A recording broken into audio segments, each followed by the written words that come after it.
First story, The Echoes of Blackwood Bunker. I never believed in ghost stories. Growing up in Montana, I spent nights in the woods, alone with the silence, but nothing prepared me for what happened in Blackwood Bunker. It was 2007. I was a private in the U.S. Army, stationed at a forgotten outpost deep in the Pennsylvania wilderness. Blackwood was an old Cold War bunker, decommissioned but still standing. Our unit had been sent there for a routine training exercise, 2 weeks of simulated warfare underground. The bunker was a labyrinth of steel corridors, dimly lit by flickering fluorescents. The air was thick with mildew, and every sound echoed like whispers from something unseen. On the third night, we heard it, the scratching. Faint at first, coming from the far end of the corridor. Sergeant Miller brushed it off as rats. "This place is a damn graveyard," he muttered. Nothing but rust and rodents. But the sound persisted, growing louder, closer. By the fifth night, Private Dawson went missing. His gear was still in his bunk, his rifle untouched. The cameras showed nothing. One moment he was there, the next, gone. We searched for hours, our flashlights cutting through the darkness. Then we found it. A hatch we hadn't noticed before, rusted shut, leading deeper into the bunker. The air that seeped from the cracks smelled wrong. Sergeant Miller pried it open. The tunnel beyond was lined with ancient wiring, leading down into the depths. And that's when we heard it, Dawson's voice, faint, pleading, "Help me." We ran. We should have turned back, but we ran deeper, flashlights shaking.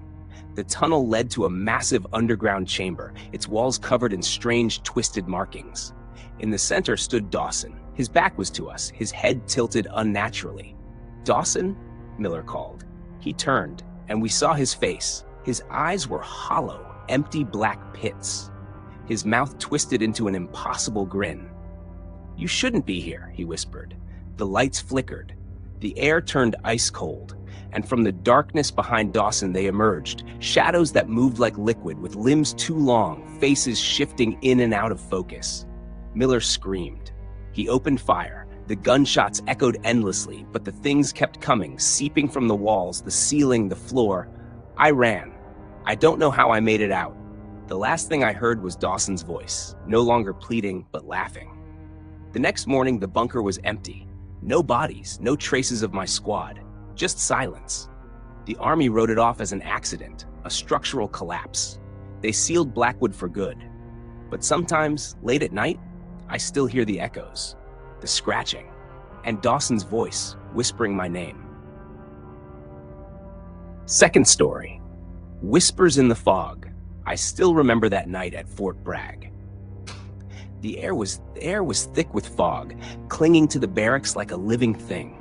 I'd been stationed there for 6 months, and nothing ever felt right. Soldiers whispered about strange occurrences, shadows moving where there were none, voices in empty hallways. I thought it was just stress, the mind playing tricks. But then came the night of the patrol. I was assigned to the perimeter with Corporal Dawson, a quiet guy but solid. We moved through the dense mist, the beams of our flashlights barely piercing the heavy air. The usual sounds of the forest, crickets, distant howls, were gone. Just silence, except for our boots crunching against the damp ground. Then we heard it. A whisper. Low, almost pleading. "Help me." Dawson swung his light towards the trees. Nothing. But I saw movement. Something slipping between the trunks, just out of reach of the beam. "Who's there?" I called out. No answer. Just another whisper. Closer. "Please, help me." Dawson and I exchanged uneasy glances. "Could be a civilian," he muttered. We stepped forward. The fog thickened. My skin prickled as the temperature dropped. Then I saw it. Faint footprints in the mud. Small, barefoot. They led deeper into the trees. "We should call it in," I said, gripping my rifle tighter. Dawson hesitated, then nodded. He reached for his radio. Static. Just static. Then the whisper came again. Right behind us, I spun, weapon raised. The fog parted just enough for me to see her. A girl, maybe 12. Thin, pale, her dress tattered. She was barefoot, shivering. But her eyes, God, her eyes, black pits, endless and empty. I couldn't move. Neither could Dawson. She smiled, a slow, unnatural stretch of her lips, and then she spoke. "You should not be here." The fog swallowed her whole, and then the screaming started. Not ours, the base. Dawson and I ran back, lungs burning. But when we reached the barracks, everything was wrong. The buildings looked abandoned, rotted, windows shattered, like no one had been there for years. But we had just left it. Dawson panted beside me, shaking his head. "This isn't real." Then I saw them, shadows moving inside the ruined barracks, watching, waiting. The whispers returned, louder now, overlapping, voices of men, women, children, crying, pleading, then a single final voice, cold, empty. "Run." I didn't need to be told twice. Dawson and I ran, but the fog was endless. No matter which direction we turned, we ended up back at the barracks, trapped. Then I blinked, and I was alone. Dawson was gone, the fog was gone, the barracks, normal again, soldiers moving like nothing happened. I staggered inside, searching for Dawson. No one remembered him, his bunk was empty, his name was gone from the roster. It was like he never existed. But I remember, and sometimes, in the dead of night, I still hear the whispers, calling, laughing, waiting. Third story. Whispers from Black Ridge. I never believed in ghosts, not until Black Ridge. We were stationed there for a routine winter exercise, me, Sergeant Miller, Private Reynolds, and Corporal Davis. The place was a forgotten military outpost deep in the Colorado mountains, abandoned decades ago.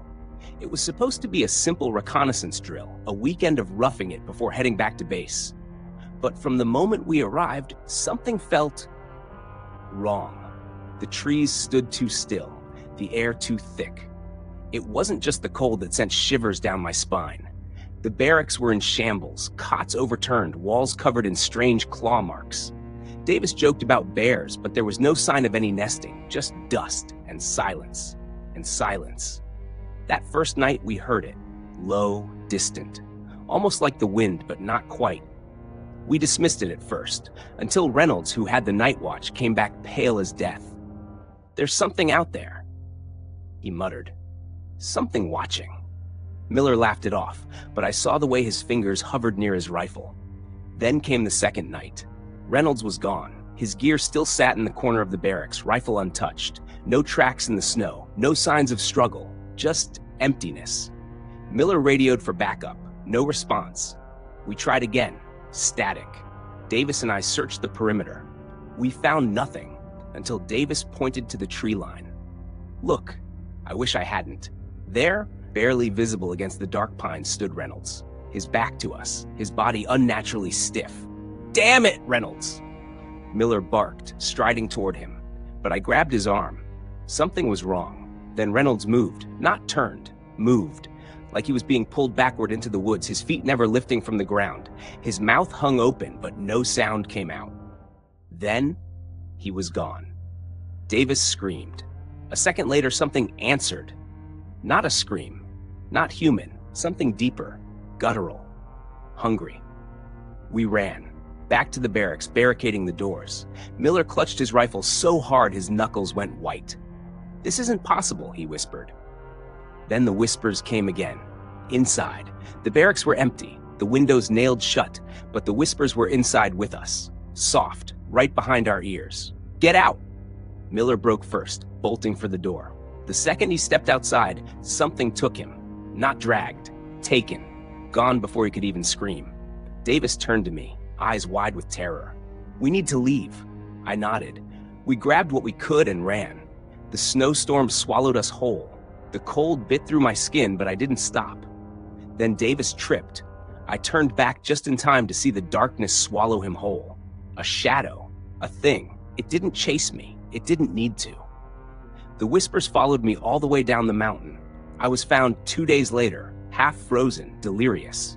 They never found the others. Black Ridge is still out there. And at night, if you listen close enough, you can still hear the whispers.